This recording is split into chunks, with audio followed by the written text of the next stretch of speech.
ఎరా ఆడపిల్ల మీద కన్ను వేశానని నన్ను మురిక్కాలలో పడేస్తావా? తొందరపడి చేయి చేసుకున్నందుకు నీ బాబుకు బదులు నువ్వు తినాల్సి వస్తుంది. ఆ తన్నులు వీడి పొగ దిగే వరకు కొట్టండి చిన్న బాబు.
ముసలాడా, ఊరికే నక్క కోతలకు వైపు నీ ప్రాణాలకేం భయం లేదు.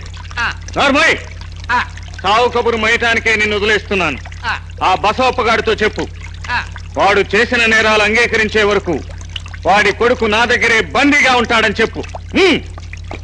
చూడండి బసవప్ప గారు, 14 ఏళ్ల క్రితం షుగర్ ఫ్యాక్టరీకి మన శ్రీకాంత్ గారు దారుణంగా హత్య చేయబడ్డారు. ఆయన్ను హత్య చేసే నేరానికి ఈ రాజేశ్వరి 14 ఏళ్లు జైలు శిక్ష కూడా అనుభవించింది. అయినా ఎప్పుడో ముగిసిపోయిన ఈ కేసు ఇప్పుడు విచారణ చేయడంలో అర్థమేమిటో నాకు బొత్తిగా తెలియడం లేదు. ఆ కేసు ముగిసిపోవచ్చు బసవప్ప, కానీ నా భర్తని నువ్వు హత్య చేశావన్న కేసు అలాగే ఉంది. దాని మీదే ఇప్పుడు విచారణ జరుగుతుంది. సార్, మీకు ఫోన్ వచ్చింది.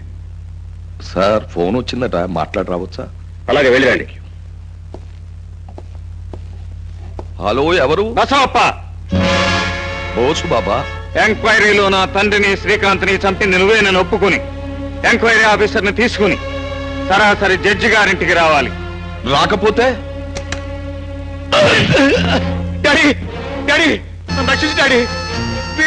నన్ను కాపాడాడి. నా కొడుకుని ఏం చేస్తున్నావు?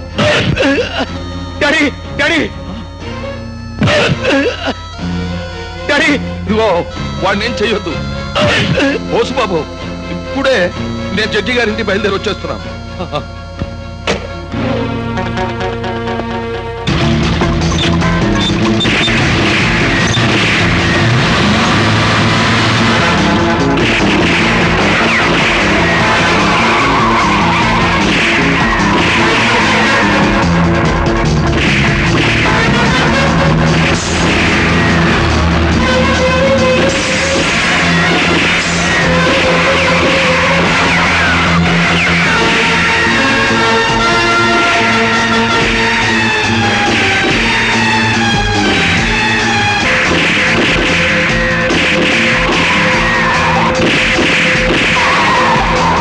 ఎంక్వైరీ ఆఫీసర్ తో కలిసి బసవప్ప తన నేరాలు ఒప్పుకోవడానికి వస్తాడని బోసుబాబు చెప్పాడు. నాకు నమ్మకం లేదు సార్.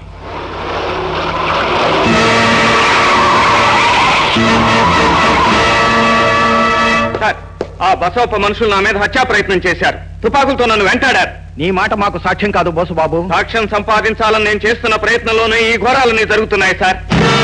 ఒక సాక్ష్యం సేకరించడానికి నేను చేసిన ప్రయత్నానికి ఫ్యాక్టరీ మూతబడింది. మరో సాక్ష్యం సంపాదించడానికి నేను చేసిన ప్రయత్నానికి కొండయ్య ప్రాణాలే పోయాయి. ఇప్పుడు మరో సాక్ష్యం సేకరించడానికి నా ప్రాణాలే బలివలసి వస్తోంది. వాళ్ళెందుకు దాడి చేశారు నీ మీద? బసవప్ప చేత నిజం చెప్పించడం కోసం నేను అతని కొడుకును బంధించాను. అది చట్ట ప్రకారం నేరం. ఎందరో నేరస్తులకు మీ చట్టమే గొడుగు పడుతోంది సార్. నేరం నిరూపించడానికి మాత్రమే నేను చట్టాన్ని ఉపయోగించుకుంటున్నాను. అయినా అది క్షమార్హం కాదు. ఎక్కడున్నాడు బసవప్ప కొడుకు? ఇక్కడే ఉన్నాడు.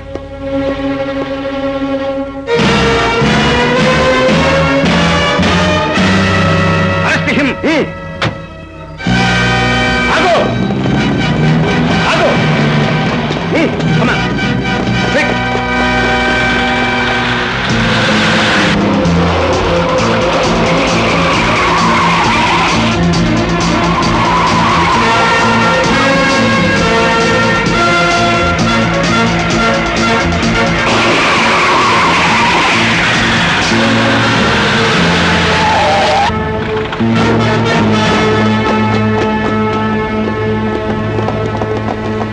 హలో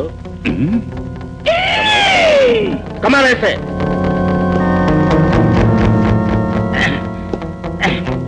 ఇన్స్పెక్టర్ గారు దయచేసి నన్ను వదిలిపెట్టండి. మీకు 5 జతల కాకి బట్టలు టెర్రీ కాటనవి ఉచితంగా ఇస్తాను.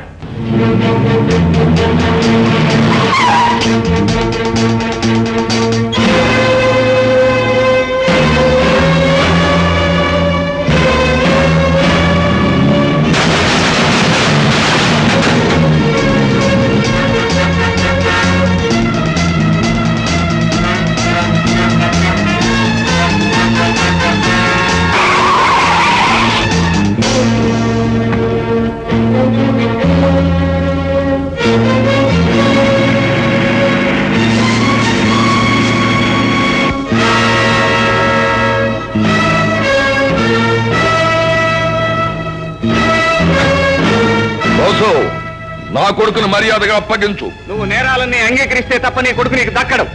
అలాగా? ఒరేయ్, కనక మహాలక్ష్మిని తీసుకురండి. యావదాస్తికి వారసురాలు కౌజు పిట్టలాగా మా చేతిలో గిజగిజా కొట్టుకుంటూ ఎందుకు బతికుందో తెలుసా? నా వారసుడు నీ చేతిలో ఉన్నాడు గనక. వాణ్ణి విడిచిపెట్టకపోతే తక్షణం కనక మహాలక్ష్మిని చంపేస్తాను.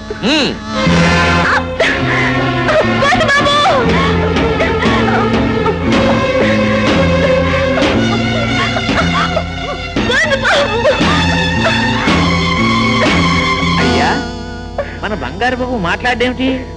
భయంతో బెదిరిపోయి పక్షవాతం వచ్చి నోరు పడిపోయిందేమోనని నా డౌట్. నా కొడుకు చేత నువ్వు మాట్లాడించాలి, లేకపోతే కనక మహాలక్ష్మిని చంపేస్తాను.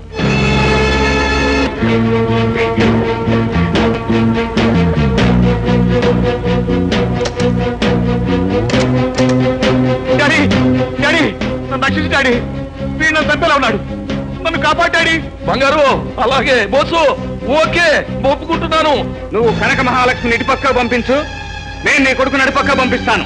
అలాగే, నా కొడుకు నేను చెయ్యొద్దు. కనక మహాలక్ష్మిని వదిలిపెట్టేయండిరా.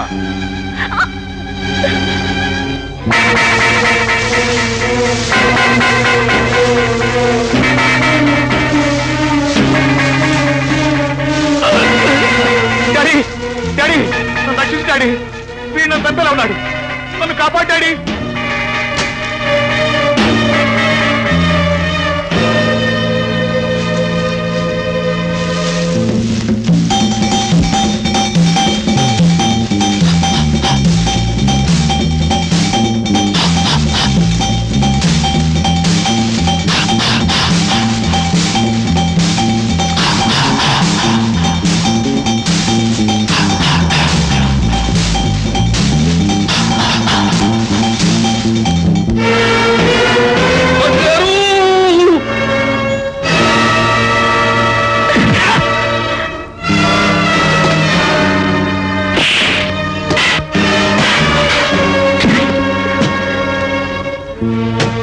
బాబు, ఎంత ఘోరం జరిగిపోయిందిరా.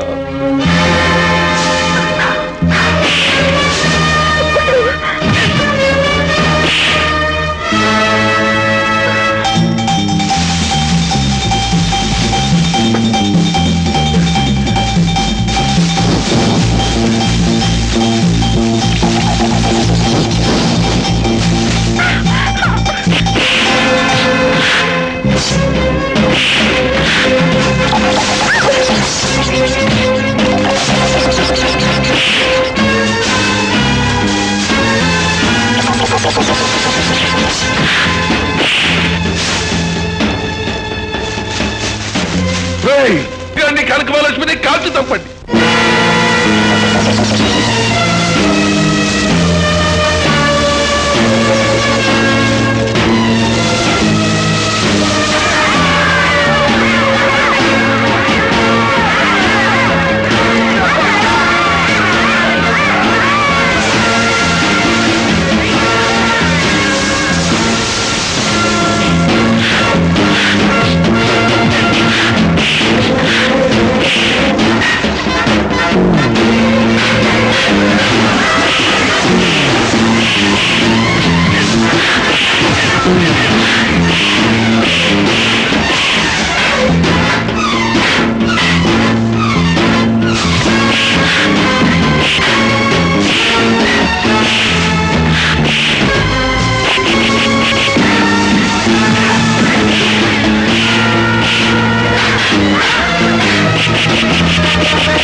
ఇంత జరిగాక మంచివాడు అనిపించుకో.